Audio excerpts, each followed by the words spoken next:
Si Sergeant Gutesa, napapirma na po nila ng affidavit. Umatras na, iniba na ang kwento. Sabi niya, huwag nyo na rin po akong isama sa Witness Protection Program. Sasama siya sa mga kasama niyang Marines. Noong una, hindi po kami nakapag-usap ng direkta. May nagsasabi lang po kung ano ang kanyang mensahe.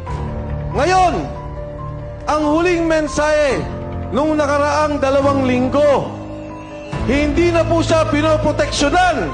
Siya po ay kinukulong na, illegally detained ng kanyang makasama ng MC2 ng Philippine Marines.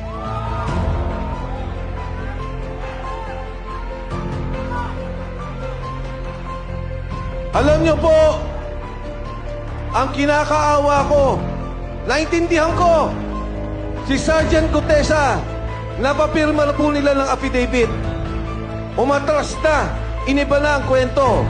Ang sabi niya, si Defensor at si Marcoleta ay babayaran daw siya sa kanyang sasabihin. Binidyo si Sergeant Gutesa, pero hindi po ako galit.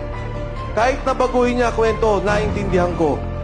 Dahil pag ang pamilya mo, ang asawa mo, ang mga anak mo, ang tinakot, naintindihan ko, Sergeant Gutesa, huwag kang mag-alala, naintindihan ka ng sambayan ng Pilipino.